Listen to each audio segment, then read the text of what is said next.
اندر حصہ بھی مت ڈالیے. ان کے اوپر قتل میں جو گولی استعمال ہو رہی ہے وہ آپ کے جیب سے نہیں نکلنی چاہیے. اگر آپ یہ پہلا سٹیپ کر جاتے ہیں تو پھر واقعی آپ اس لائق ہیں کہ آپ آگے بڑھ سکیں. لیکن اگر آپ اپنی نفسانی خواہشات کو بھی ان کی خاطر قابو میں نہیں رکھ سکتے تو پھر سمجھ لیجئے یہ سب جھوٹ ہے جو میں اور آپ کہتے رہتے ہیں.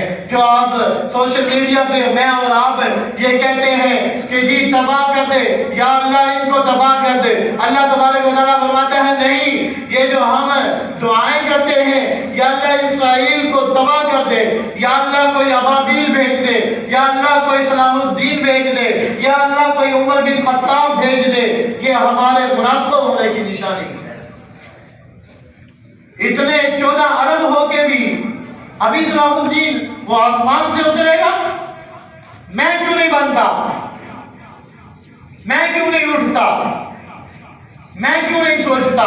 میں ابابیل اور فرشتے تو وہاں پہ آئے تھے جہاں 313 اپنی تلواریں نکال کے سامنے کھڑے تھے, جہاں 313 کے پاس اسلحہ بھی مکمل نہیں تھا. ان کا پیغمبر اللہ کو آہداریاں کر کے یہ کہہ رہا تھا, ہاں صحابہ کا پیغمبر وہ کیا کہہ رہا تھا, یا اللہ یہ ننگے ان کو کھانا کھلا, ان کو کپڑے پہنا, یہ بھوکے ان کو کھانا کھلا, یہ پیاسے ان کو پانی پلا. وہ تو جب اپنا سب کچھ تج کے میدان میں آ گئے اس کے بعد فرشتے نازل ہوئے ہیں. ہم غلط جا رہے ہیں, ہم کہتے ہیں ہم گھر میں بیٹھے رہے اور فرشتے نازل ہو. ایک خیالت کو مہارت کو چنو. یہ غلط فہمی ہے, اپنے آپ کو دھوکا ہے, اور اگر کوئی جانتے بوجھتے کر رہا ہے تو وہ منافقت کا سب سے نچلا درجہ ہے. بہرحال آج ہم اپنے حکمرانوں کو بھی ان سے مطالبہ کرتے ہیں کہ جہاں تک ہو ہم نے کیا کرنا ہے, یہ ملک کیا کرنی ہے, یہ فوج اتنا بجٹ کھا کے اتنا ملک سنبھالنے میں لگا دیے ہیں, ہم نے اس میں سے نکالنا کیا ہے؟ اگر میرے مسلمان بھائی محفوظ نہیں ہے میں نے کیا کرنا ہے؟ سب کچھ بھاڑ میں جائے. اور وہ میری عدلیہ میں بیٹھا ہوا وہ انسان نما جج جو آج میں مجبور ہوں, کبھی قادیانیوں کو تحفظ دیا جا رہا ہے, کبھی کچھ کیا جا رہا ہے, وہ یاد رکھے یہ کوئی سیاسی مسئلہ نہیں ہے. انشاءاللہ تم دیکھ لو, اگر تمہیں کچھ خارش ہو رہی ہے, اگر تمہارے اندر کوئی چیز تمہیں تنگ کر رہی ہے تو تم ختم نبوت کا مسئلہ چھیڑ کے دیکھ لے. اگر تیری 7 نسلوں کو ہم نے پاکستان سے ختم نہ کر دیا تو بات کرنا.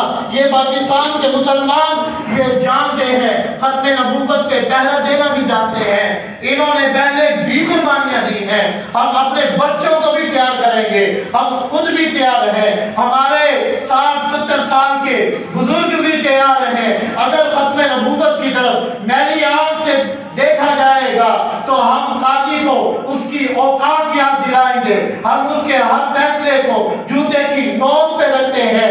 بکواس بند کی جائے اور طرح طرح کی تعویلات سے پیچھے ہٹ کے واضح طور پہ اعلان کیا جائے, ورنہ ہم لاہے عمل دیں گے اور ہم میدان میں آئیں گے.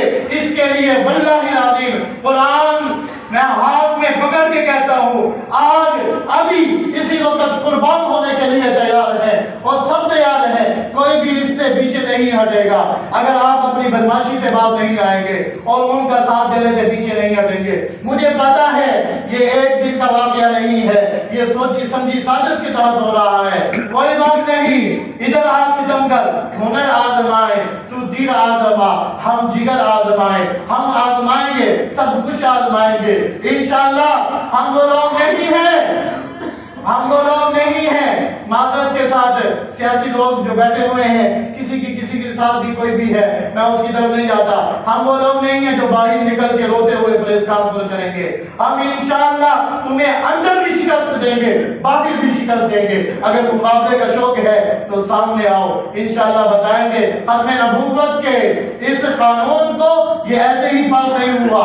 میرے بزرگوں نے، میرے بھائیوں بہنوں بیٹیوں نے اس پہ ہم خون دیا ہے، یہ خون سے بنایا ہے. اور ہم اپنے اکابر کی، اپنے اسلاف کے خون کی عزت کرنا اور حفاظت کرنا جانتے ہیں. لہذا اس کو بالکل نہ چھیڑا جائے. پیچھے ہٹ جاؤ، جن بلوں سے نکلے ہو دفع ہو جاؤ، وہیں پہ دفع ہو جاؤ. ورنہ کوئی عزت نہیں ہے، نہ عدلیہ کی کوئی عزت ہے، نہ کسی جج کی کوئی عزت ہے، نہ کسی بڑے سے بڑے منصب پہ بیٹھے ہوئے کسی جرنیل کی کوئی عزت ہے، نہ کسی کوئی سیاستدان کی عزت ہے. عزت صرف اسی کی ہوگی جو میرے پیغمبر کی عزت کرے گا، جو میرے پیغمبر کی ناموس کی حفاظت کرے گا، جو ختم نبوت کی پہلے داری کرے گا. وہ ایک ادنا سے ادنا کوئی کارکن بھی ہوگا، ہمارے سروں کا تاج ہے. لیکن اگر ختم نبوت کے قانون کی طرف دیکھا گیا تو انشاءاللہ پھر وہی دن دکھلائیں گے تمہیں کہ ہم قوم تھے، ہمارے آبا و اجداد قوم تھے. ہم تمہیں دوبارہ تاریخ دہرائیں گے. اللہ تبارک و تعالی عقل سلیم عطا فرمائے تمہیں کہ تم اس سے پیچھے ہٹ جاؤ، ورنہ کوئی بات نہیں ہے. اللہ تبارک و تعالی ہمیں جہاں تک جگر دے گا ہم بھی آزمائیں گے، تم بھی آزما لینا. وما علینا الا البلاغ المبین.